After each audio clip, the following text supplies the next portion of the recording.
અત્યાર સુધી આપણે ખૂણાનું માપન કરતા શીખ્યા. હવે ત્રિકોણનું વર્ગીકરણ બાજુઓના આધારે અને ખૂણાના આધારે શીખીશું. તો સૌથી પહેલાં તો આપણે ત્રિકોણની વ્યાખ્યા જોઈ લઈએ. ત્રિકોણ એટલે 3 રેખાખંડથી બનતો બહુકોણ છે. અહીંયા જુઓ કે એક ત્રિકોણ આપેલો છે. જો એમાં 3 રેખાખંડો આપેલા છે, 1, 2 અને 3.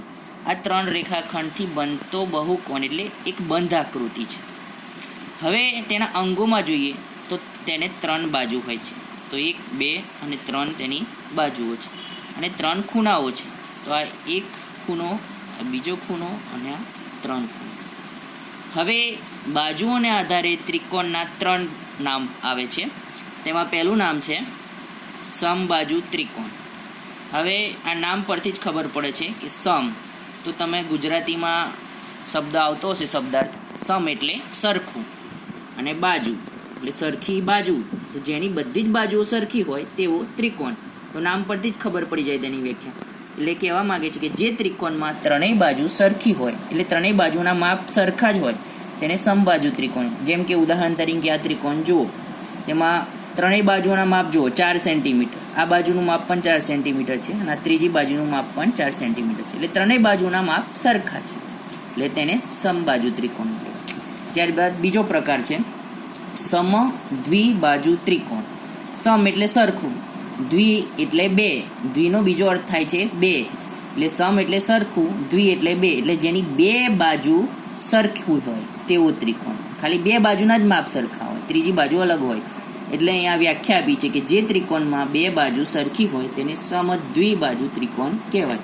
અહીંયા એક ઉદાહરણ આપ્યું છે, તેમાં જુઓ તો એમાં 2 બાજુઓના માપ સરખા છે. જુઓ તો અહીંયા એક આ બાજુ છે તેનું માપ છે 5 સેન્ટીમીટર અને બીજી આ બાજુનું માપ છે 5 સેન્ટીમીટર. આ બંને બાજુઓના માપ સરખા છે, પરંતુ એની ત્રીજી બાજુનું માપ અલગ છે એટલે કે 7 સેન્ટીમીટર. એ જ પ્રમાણે ત્રીજો એક છે વિષમબાજુ ત્રિકોણ. વિષમબાજુ એટલે તેની એક પણ બાજુ સરખી નથી તેવો ત્રિકોણ. એટલે જે ત્રિકોણની 3 બાજુઓ સરખી ન હોય તેને વિષમબાજુ ત્રિકોણ કહેવાય. તો અહીંયા તમે જોઈ શકશો કે અહીંયા એક બાજુનો 8 સેમી છે, બીજી છે 6 સેન્ટીમીટર અને ત્રીજી છે 5 સેન્ટીમીટર.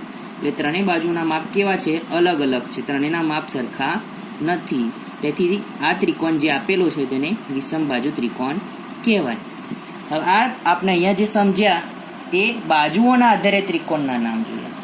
હવે આપણે ખૂણાના આધારે, આ ખૂણા જે છે તેના આધારે ત્રિકોણના નામ જોઈશું. તો અહીંયા જોઈશું ખૂણાના આધારે ત્રિકોણના પ્રકાર. તો 3 પ્રકાર પડે. આપણે ખૂણાઓ વિશે જાણીએ છીએ તો 3 પ્રકારના ખૂણા આપણે આગળ શીખ્યા હતા કે કાટકોણ, લઘુકોણ અને ગુરુકોણ. હવે આ 3 ખૂણા વિશે આવડે એટલે આ ત્રિકોણ વિશે પણ આપણે આરામથી શીખી શકીએ છીએ. તો પહેલો ત્રિકોણ છે લઘુકોણ ત્રિકોણ. હવે કેવો ત્રિકોણ? તો કે લઘુકોણ. તો લઘુકોણની વ્યાખ્યા આપણને ખબર હોય તો તરત જ આ ત્રિકોણ વિશે ખબર પડી જાય કે જે ત્રિકોણના દરેક ખૂણા 90 અંશ કરતાં નાના હોય. જેમ લઘુકોણમાં એવું કહેવાતું હતું કે 90 અંશ કરતાં નાના ખૂણાને લઘુકોણ કહેવાય, તેવી રીતે જે ત્રિકોણના દરેક ખૂણા 90 અંશ કરતાં નાના હોય તે ત્રિકોણને લઘુકોણ ત્રિકોણ કહેવાય. એટલે તેના બધા જ ખૂણાનું માપ જો તમે કરશો તો 3 ખૂણાનું માપ 90 કરતાં ઓછું જ હશે. તો અહીંયા જુઓ આ ત્રિકોણની અંદર તેનું ઉદાહરણ છે. બધા જ ખૂણાનું માપ 90 કરતાં ઓછું છે. 60 છે, અહીંયા પણ 60 છે, અહીંયા પણ 60 છે. એટલે આ ત્રિકોણને આપણે લઘુકોણ ત્રિકોણ કહેવાય. બીજો એક ત્રિકોણ છે કાટકોણ ત્રિકોણ. તો આ તો એકદમ સહેલો છે કે જે ખૂણાનું માપ 90 અંશ હોય તેવા ખૂણાને કાટખૂણો કહેવાય. તો તે જ પ્રમાણે અહીંયા જુઓ તો જો કોઈ ત્રિકોણનો કોઈ એક ખૂણો કાટખૂણો, એટલે 3 ખૂણાઓમાંથી ત્રિકોણના 3 ખૂણાઓમાંથી કોઈ એક જ ખૂણો કાટખૂણો હોય તો તેને કાટકોણ ત્રિકોણ કહેવાય. અહીંયા દેખીતી જ વસ્તુ છે કે કોઈ એક જ ખૂણો કાટખૂણો હોઈ શકે, બીજો કોઈ દિવસ ત્રિકોણમાં કાટખૂણો હોઈ શકે નહીં. કેમ? કારણ કે ત્રિકોણના 3 ખૂણાઓનો સરવાળો 180 અંશ થાય. બરાબર છે? તો અહીંયા બીજો એક કાટખૂણો હોય તો 90 ને 90 180, તો ત્રીજો ખૂણો 0 અંશનો કોઈ દિવસ હોઈ શકે નહીં. તેથી કોઈ એક જ ખૂણો કાટખૂણો હોય તો જેનો કોઈ એક ખૂણો કાટખૂણો હોય તેને કાટકોણ ત્રિકોણ કહેવાય. અહીંયા આ ઉદાહરણ આપેલું છે કે અહીંયા આ ખૂણો કાટખૂણો છે જેનું માપ 90 અંશ. ત્રીજો પ્રકાર છે ગુરુકોણ ત્રિકોણ. ગુરુકોણ તો જો ત્રિકોણમાં કોઈ એક ખૂણો 90 અંશ કરતાં વધુ હોય તો તેને ગુરુકોણ ત્રિકોણ કહે. એટલે કોઈ એક ખૂણાનું માપ 90 અંશ કરતાં વધારે હશે. તો અહીંયા તમે જોશો કે આ ત્રિકોણમાં આ ખૂણાનું માપ 90 અંશ કરતાં વધારે છે. તેથી આ ત્રિકોણને ગુરુકોણ ત્રિકોણ કહેવાય. ગુરુ એટલે મોટો, લઘુ એટલે નાનો. એ ખાસ યાદ રાખવાનું. તેના આધારે ખબર, લઘુકોણ ત્રિકોણ એટલે 90 અંશ કરતાં નાનો માપ હોય, ગુરુકોણ ત્રિકોણ એટલે 90 અંશ કરતાં વધુ હોય, અને કાટકોણ એટલે જે કોઈ એક ખૂણો કાટખૂણો હોય. તો આ આપણે ત્રિકોણના પ્રકાર બાજુઓના આધારે અને ખૂણાના આધારે સમજ્યા. હવે બીજો એક મુદ્દો છે 3D આકારો અને 2D આકારો વિશે. તો ત્રિપરિમાણીય આકારો અને દ્વિપરિમાણીય આકારો. અત્યારે આપણે આ ચેપ્ટરની અંદર ત્રિપરિમાણીય આકારો વિશે સમજવાનું છે. તો અત્યાર સુધી આપણને બધાને 2D આકારો વિશે સારી એવી સમજ હતી, પણ 3D આકારો વિશે કોઈને ખબર હોય નહીં. તો 3D અને 2D એટલે શું? તો તમે કદાચ મૂવી જોઈ હશે કે 3D ટોકીઝ છે, 3D મૂવી છે. તો આ શું છે? તો અહીંયા નામ પરથી જે શબ્દ છે તેના પરથી જ આપણને ખબર પડે. ત્રિપરિમાણીય, ત્રિ એટલે 3, અંગ્રેજીમાં 3 ને 3 કહેવાય, ને પરિમાણીય એટલે ડાયમેન્શન. તેનો આખો અંગ્રેજીમાં ડાયમેન્શન થાય, પણ તેનો પહેલો અક્ષર ડી છે એટલે 3D. એ રીતે દ્વિપરિમાણીય, દ્વિ એટલે 2 એટલે 2, અને પરિમાણીય એટલે ડાયમેન્શન, ડાયમેન્શનનો ડી. તો આ કેવા આકારો? તો 3D એટલે 3 ડાયમેન્શન એટલે 3 પરિમાણ હોય, લંબાઈ, પહોળાઈ અને ઊંચાઈ. અને દ્વિપરિમાણીય આકાર એટલે લંબાઈ અને પહોળાઈ. હવે આપણે તેના માટે કોઈ એક ઉદાહરણ લઈને સમજીએ. તો આપણી પાસે એક કાગળ છે, બરાબર? તો આ કાગળ છે, તેનો આકાર કેવો છે? તો તેનો આકાર કહેશો તમે લંબચોરસ છે. તો લંબચોરસ કેવી રીતે ખબર પડી કે લંબચોરસ છે? તો તેને લંબાઈ અને પહોળાઈ આપેલી છે. લંબચોરસને હંમેશા લંબાઈ અને પહોળાઈ હોય, કારણ કે તેની બે બાજુઓના માપ અલગ અલગ હોય. તો તેને 2 પરિમાણ છે, એક છે લંબાઈ અને એક પહોળાઈ. એટલે આ આકારને જો આપણે સમજીએ તો આ આકારને 2D કહેવાય, 3D કહેવાય નહીં. હવે બીજી રીતે સમજવું હોય તો આ જે આકાર છે એક સમતલ, આ સમતલ થયું, બરાબર? આ સમતલની અંદર સમાઈ જશે. જુઓ, સમાઈ જાય છે કે નહીં સમાઈ જતો? સમાઈ જાય છે. 2D આકારો હંમેશા સમતલમાં સમાઈ જાય છે. હવે 3D આકાર વિશે જોઈશું. તો મારી પાસે ચોકનું બોક્સ છે. હવે આ ચોકના બોક્સનો આકાર આમ તો લંબઘન કહેવાય, આપણે ઘન સમજી લઈએ. હવે આની અંદર તમે જોશો તો આને 3 પરિમાણ છે, એટલે કે લંબાઈ છે, જુઓ આ લંબાઈ છે, આ પહોળાઈ છે અને ઊંચાઈ છે. 3 વસ્તુ છે, બરાબર? એટલે આ આકાર 2D કહેવાય નહીં, દ્વિપરિમાણીય કહેવાય નહીં, આને 3D આકાર કહેવાય. હવે એક સિમ્પલ એકદમ સાદી ભાષામાં જો આને સમજવું હોય તો આ આકાર છે સમતલમાં સમાતો નથી. હવે આપણું આ એક સમતલ છે, સમજી લો. તેની ઉપર મૂકીશું તો આ સમાશે? નહીં સમાય. જુઓ, સમતલની બહાર આવી જાય છે, બહાર આવી જાય છે ને. તો જેટલા પણ આકારો સમતલની બહાર આવી જાય એ બધા 3D આકારો જ હોય, અને 2D આકારો સમતલમાં સમાઈ જાય, એકરૂપ થઈ જાય, એકની ઉપર એક આવી જાય, સંપાત થઈ જાય, જ્યારે આ આકારો સમતલની બહાર આવી જાય. બીજું એક ઉદાહરણ જોઈએ તો પેન છે. હવે પેન 3D છે કે 2D?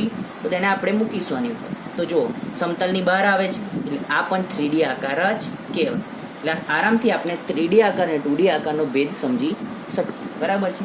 હવે બીજી એક વસ્તુ છે 3D આકારની અંદર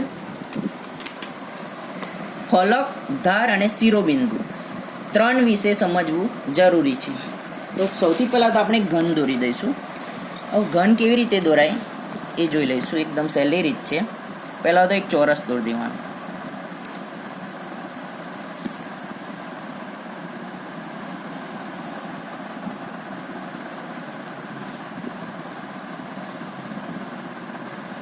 હવે તેની પાછળ સરખા માપે આ જ રીતે આટલું માપ લઈને બીજો ચોરસ દોરી દેવાનો.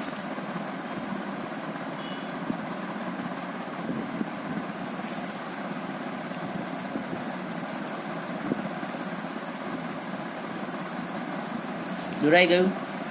હવે આ બંને શિરોબિંદુને ભેગા કરી દેવાના. એવી રીતે આ શિરોબિંદુને જોડી દેવાના. એ જ રીતે આ શિરોબિંદુને જોડી દેવા. તે જ રીતે આ શિરોબિંદુ. તો આ આપણો બની ગયો સમઘન અથવા ઘન તેવી જ રીતે લંબઘન દોરવો હોય તો લંબઘન દોરવા માટે આપણે લંબચોરસ દોરવાનું, એ જ રીતે એની પાછળ બીજું લંબચોરસ દોરવાનું અને બંને શિરોબિંદુઓને જોડી દેવાનું, જે રીતે આમાં કર્યું તે રીતે. હવે આપણી પાસે એક સમઘન છે, તો આપણે ઉપરની જે 3 વ્યાખ્યાઓ આપી છે તે સમજી લઈએ. તો ફલક કોને કહેવાય? તો ઘનની દરેક બાજુ કે જેને સમતલ સપાટી છે તેને સમતલ ફલક કહેવાય. તો આ ઘનની જે દરેક બાજુ છે તેને સમતલ ફલક કહેવાય. તો આ જોઈએ, આપણે 3D આકારને જોઈ લઈએ. તો આની અંદર જેટલી પણ બાજુઓ છે, તો કેટલી બાજુઓ છે? આ એક બાજુ થઈ, આ બીજી બાજુ થઈ, આ ત્રીજી અને ચોથી, અને 5મી ઉપર અને 6ઠ્ઠી નીચે. તો આ બધી શું છે? બાજુઓ છે. આ સમતલ સપાટી છે બધી સમતલ સપાટી, તો તેને ફલક કહેવાય. હવે જે રેખાખંડમાં 2 ફલક એટલે કે 2 સપાટીઓ મળે છે તેને ધાર કહે છે. એટલે અહીંયા જોઈએ તો આ 2 એક સપાટી, એક આ સપાટી થઈ અને એક આ સપાટી, આ રેખાખંડ આગળ મળે છે, તો આને શું કહેવાશે? ધાર કહેવાશે. અને સપાટી કહેવાશે, સપાટી કે ફલક, અને ધાર કહેવાશે. અહીંયા આપણે 3Dમાં જોઈ લઈએ. તો આ એક સપાટી છે અને બીજી એક આ સપાટી છે. કયા રેખાખંડ આગળ મળે છે? તો અહીંયા, તો આને ધાર કહેવાય. આ પણ શું કહેવાય? ધાર, કારણ કે આની પાસે પણ એક આ સપાટી અને બીજી આ સપાટી ભેગી થાય છે અહીંયા, આ પણ શું કહેવાય? ધાર કહેવાય. તો આ ઘન લંબઘનને કેટલી ધાર છે? તો તમે જોઈ શકો 1 2 3 4 5 6 7 8, નીચે રીતે 9 10 11 અને 12 ધાર છે. કેટલી? 12 ધાર છે. હવે ત્રીજો શબ્દ છે શિરોબિંદુ. આ ધારો, એટલે આ ધારોની જે વાત કરી, જે બિંદુએ મળે, કોઈ એક બિંદુએ મળે, તો આપણે આ એક બિંદુ લઈ લઈએ. તો આ એક ધાર છે, આ બીજી ધાર છે અને ત્રીજી ધાર. જે બિંદુએ મળે છે તેને શિરોબિંદુ કહેવાય. તો આ એક શિરોબિંદુ થયું. કેટલા શિરોબિંદુ થશે અહીંયા જોઈ લેવાય? 1 2 3 4 5 6 7 અને 8 શિરોબિંદુ. અહીં 3Dમાં જોઈ લઈએ. જુઓ કેટલી ધાર મળે છે અહીંયા આ શિરોબિંદુ આગળ? 1 2 અને 3 ધાર મળે છે, એટલે આ શિરોબિંદુ થયું, બીજું આ થયું, ત્રીજું આ થયું, ચોથું આ. એવી રીતે આ સાઈડ જુઓ, નીચેની 5 6 7 અને 8 શિરોબિંદુ જોવા મળે.